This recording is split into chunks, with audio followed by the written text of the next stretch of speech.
પરશુરામ બાપુએ વાત કરી હતી કે 3 બહેનો હતી એટલે 3 વહુ હતી ઘરમાં, અને એમના સસરાએ વિચાર કર્યો કે હવે તેણે આ બધું જુદું આલવું છે, તો હવે એમની થોડી પરીક્ષા તો કરવી પડે ને. આ વહીવટ કના આલવો, આ ખેતીનું કોણ સંભાળે? આ તો શેઠ હતા એટલે બધો ધંધો મોટા હોય કે, એટલે 3 ડોંગરના દોણા 3 બહેનો ના લ્યા કે લ્યો આ 3 દોણા તમે હાચવજો. એટલે 3 બહેનો જઈને, એક તો હતી મારા જેવી, એવો કે આમાં તો શું હાચવવાનું, આ તો ફોતરું કાઢીને એને ફાંકી જે પટાઈ દીધો. બીજે બેન હતી તે એની વડે ડબ્બી મૂકીને ઘરમાં મૂકી દીધો. ડબ્બીમાં ખોલી કે બાપુ હારો માગશે એટલે પાછો હાલશે. અને ત્રીજી હતી, એને થોડો વિચાર કર્યો કે મારો બોલો એક દોણો આપણો નાલ્યો છે તો એને આપણે કેવી રીતે હાચવો, એને વિચાર કર્યો કે આપણે હોય તો ખેતી નથી, પણ આપણે મારા પિયરમાં ખેતી છે કે દોણો એને પિયરમાં મોકલ્યો. અને એના ભાઈને કીધું કે આ દોણો છે ને એ વાઈ દેજો મારો અલગ. પેલો ભાઈ કે આપણે ગણીએ છે ને મકાઈ પેલી ડોંગેર કે ઘણીએ પણ કે ના, આ તો મારો અલગ, તમે અલગ વાવજો. તે વાયો એટલે પહેલા વર્ષે 500 ગ્રામ થયો એક દોણામાંથી, પછી બીજા વર્ષે 5 મણ થયો, પછી 50 મણ થયો, અને ધીરે ધીરે ધીરે ધીરે ધીરે 500 મણ થઈ ગયો. અને એમને હારે હવે બધો 2 4 5 વર્ષ થયા એટલે વિચાર કર્યો કે લાવો આ બધોની પરીક્ષા તો કરીએ, કના વહીવટ આલવો. તે બોલાવી હતી, પેલી બોન આવી હતી કે એ તો કે હું ખાઈ જીતી એટલે એના રહોડાનું કામ ઊંપ્યું. જેમ કે આ ખાઈ જાય એટલે વનો વધો ને તાર રહોડું સંભાળ જતો વધો કે ભાઈ તારે આ બધો આપણા પરિવારનું રહોડું તારે સંભાળવાનું. એટલે કોઈ હળવા નહીં દે, ખાઈ જાય એટલે માથાકૂટ મટે. અને બીજી બોન હતી, એને કીધું કે લાવો પેલો દોણો, એ બુદ્ધોડ મોથી ચેથરા બેટલો તો લઈને આવી, તે એ ફોતરું રહ્યું હતું. આપણે આ હળી જતું મોય એટલે કોઈ ન હોય, મોય જોવા જો તો ફોતરે જ હોય. એટલે એ બોનને એને ખેતીનું કોમ મૂક્યું કે તું આ રહ્યું આ વવરાવજેરું, ને કે આવું પડ્યું રાખે તો હળી જાહે. અને પેલી બોન હતી ને એને ચાવી આલી દીધી કે આ તું આખું ઘર સંભાળજે, આ બાંધો તું સંભાળજે, કેમ કે તું વિવેકી છે. એટલે આપણે બધા આવી રીતે વિવેકથી, વિવેક વિનાનું મોજિયા જ્ઞાન. આપણે જ્ઞાન હોય પણ જો વિવેક આપણામાં ન હોય ને તો એ જ્ઞાન ઓજિયું કહેવાય. વિવેક વિનાનું મોજિયા જ્ઞાન. જેવું પાડા કેરું ઉકળા હોંકતા ફરે ને વારવા જાય તો શિંગડા ધરે, પણ કે એનું બળ એને નડે ને પાણી પખાલે. અવિવેકી એવા જન જ્ઞાન કથે પણ અક્કડ છે જેનું મન. આપણે ભક્તિમાં આવીએ ને તો બહુ નિર્મળ થઈ જવાનું, એકદમ અક્કડ રહેવાય.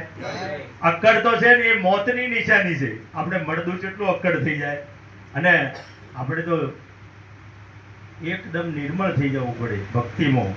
ભક્તિમાં જો સુધી નિર્મળ નહીં થવું તો હોમેવાળા ઉપર તમારો પ્રકાશ નહીં પડે. હોમેવાળાના દિલની અંદર તમારા પ્રત્યે ભાવ નહીં થાય, તમારા પ્રત્યે કભાવ રહેશે. એટલે તમારે એટલા નિર્મળ થવું.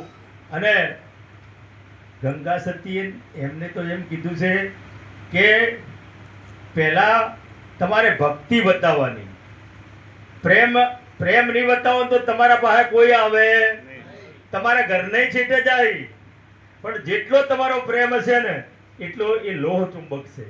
આ ભક્તિમાં તમે અત્યારે આપણી વાત તો છોડો, બીજા સંપ્રદાય વાળા તમને 10 વખત કહેશી કે તમે સત્સંગમાં આવો. આપણે અમારા પાસે પેલા સ્વામિનારાયણ વાળા પણ પેલા ચિયા રાધા સ્વામી નહીં, સ્વાધ્યાય વાળા રોજ કેવા આવે મારા સત્સંગમાં આવજો, મારા સત્સંગમાં આવજો. એમ કરતો કરતો કોકનો ભાવ થઈ જાય. તમે ડેલી એકની એક વાત તમને 100 જણાને કરો તો ખોટી વાત પણ સાચી થઈ જાય. કેમ કે આ વસ્તુ એવી છે. પણ આ ભક્તિ આપણે એવી છે એટલે કે તો આબુ છે આવશે ને કોઈ નહીં, આપણા બદલે થોડો આવે છે. આપણા ઘેર બધા આ વાત કરે એટલે ભાઈ એને ફોલાય લઈ જવો પડે, એને પગથિયે ચડાવવા પડે, પછી વાંધો નહીં. એના ફોહલાય બોલે અમે આવી રીતે ફોહલાય જેટલું ને રાખ્યા છે પાછા બોધ લીધેલા જો તમે એનાથી જો વધારે સારું વર્તન ન કરો તો એ ના આવે. ઘણા બોધ લઈ ઘેર હુઈ ગયા છે સમજ્યા તે કોઈ દાડો તાકતા પણ એને ઉઠાડવા પડે રોજ.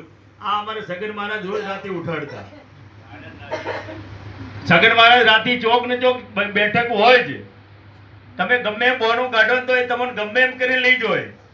તમને એમ કીલા તમને પટેલોને જ્ઞાન ન થાય છેલ્લે એમ કી કે પટેલ પાડો ને પારધિયા તરણો કે જ્ઞાન થાય. બોણ મારે શબ્દના બોણ મારે અને જે બોણ ખવે ને એનું કોમ છે. ભજન મેં ગોમત રેણા હો જીઓ રે જીઓ જેને લાગ્યા શબ્દના બાણ વાગ્યા શબ્દના બાણ જેના પ્રેમે વિંધાયેલ પ્રાણ ભજન મેં ગોમ રેણા હો જીઓ રે જીઓ જેને વાગ્યા શબ્દના.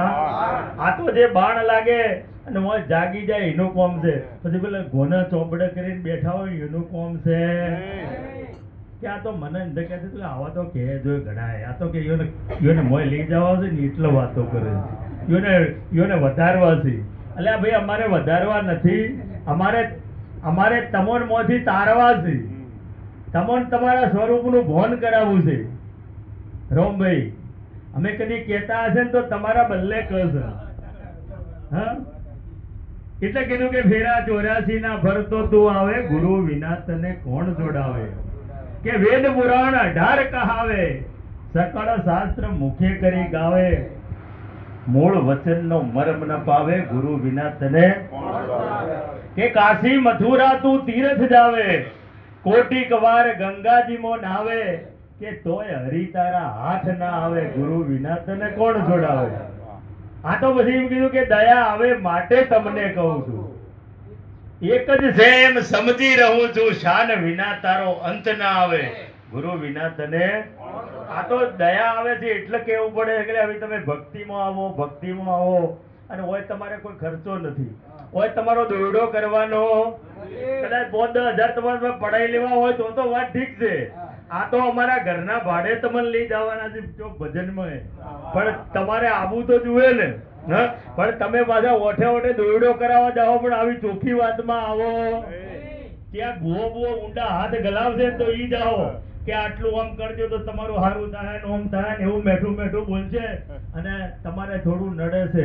પહેલાનું તમારે ઓમ હતું તેમ હતું એ બધું કે એટલે કોક તો થયેલું હોય કે હા એટલે આપણને પણ જબરો વસવાય છે. મારો ઓલો કોક જોડે છે. આ ભુવાજીને એ ભૂતકાળનું તમને કી અને બોભણો છે ને એ ભવિષ્યની વાત કરે. આટલું જપ કરો તપ કરો ઓમ કરશો તો મને ઓમ મળશે ને તેમ મળશે. અને અમે બધા વર્તમાનની હાલની વાત કરીએ કે એ ભૂત અને ભવિષ્ય બે જોડો. હાલ વર્તમાનમાં ભગવાનનું નામ લો, ભક્તિ કરી લો તો તમારો તમે આજે મનુષ્ય જન્મ તમને મળ્યો છે સાર્થકતા છે. આ મનુષ્ય જન્મ મફત નથી મળ્યો. આપણે તો ખબર જ નથી કે શા માટે આપણે અહીંયા આવ્યા કે કરોડો જન્મનું પુણ્ય ભેગું થાય ત્યારે એકવાર મનુષ્યનો આપણને અવતાર મળે છે. અને જે દેવો પણ જેની ચાહના કરે છે કે એ ભગવાન એકવાર તું અમને મનુષ્યનો અવતાર હાલ તો તારું ભજન કરી ભાવ આ ભવસાગર તરી જઈશું. ને આપણો તો મળી ચૂક્યો પણ આપણે એની કિંમત કરતા એટલે ફરી અવસર નહીં મળે. તમે ભજન સવાયા કરજો. બીજું તો હવાયું દોઢું ડબલ કર્યું પણ આ ભજન હજી કર્યું અને ભજન કરશો તો મેળ પડશે. અમારા મંકુબેને હમણાં મીરોબાઈની વાણી ગાઈ હતી. કેમ કે મીરોબેન ચોક હોય આપણે મોમા માસી ને થોડી સીધી તારી નોમની વાણી ગૌ પણ આ ભજન કરી ગયા છે એટલે આપણે એમને યાદ કરીએ છીએ. આપણી 4-5 પેઢીના ભાનું કે માનું નોમે આપણને યાદ આવડતું નથી અને આ હજારો વર્ષ થઈ ગયા તો અત્યારે આપણે ગુણ ગાઈએ છીએ. મીરોબાઈએ એ જ કીધું કે સજની ટોણું આવ્યું છે ભવજળ તરવાનું. આ ભવજળ તરવું હોય તો આ ટોણું આવ્યું છે. આ એક અવસર આવ્યો છે. જેમ આપણા ઘેર અવસર આવે ને એમાં મનુષ્ય દેહનો એક અવસર છે અને જતો રહે છે. આપણે એના માટે જાગી જવાની જરૂર છે. જાગો લોકો મત સુવો મત કરો મોહ નીંદ સે પ્યાર જેસો સપનો રેન કો એમ ચાલ્યો જાય સંસાર. જેમ રાતી સપનો આવે અને જાગો એટલે કોઈ ન હોય એમ આ 50-70 વર્ષનું સપનું છે. આથી કોઈ નહીં આવે. તમે જાગી જાઓ, જાગશો. આ તો અંતે કીધું કે ભાઈ જાગે એની પાડી અને ઊંઘે એનો એટલે જાગી જવાની જરૂર છે. આ જાગશો તો મેળ પડશે, ને કે મેળ પડે. હવે વધારે નથી બોલું, હવે મહારાજના આપણે ઓભળીએ. જેમ કે પછી 12 વાગશી ભરા અને માથા બોજ હવે ચાલુ થઈ જાય થોડી વારમાં. એટલે આટલું બોલી મારી વાણીને વિરામ આપું. એટલે રોમભાઈ થોડા જાગજો પાછા હો કે હવે ઘણા વર્ષથી ઊંઘમાં આપણે ઘણા ખોયા. હવે થોડા માટે જાગો ભરા. હવે વધો આવે એટલે જાગજો ભરા એમ. આ તો તમને બધું જગાડવા માટે ભજન છે, કે આ લોકો તો ભજન થઈ ગયું છે. જેને સદગુરુ મહારાજ મળ્યા ને ચમ સોનતા એના દાડે ભજન થઈ ગયું. હમણાં જે નથી જાગે એને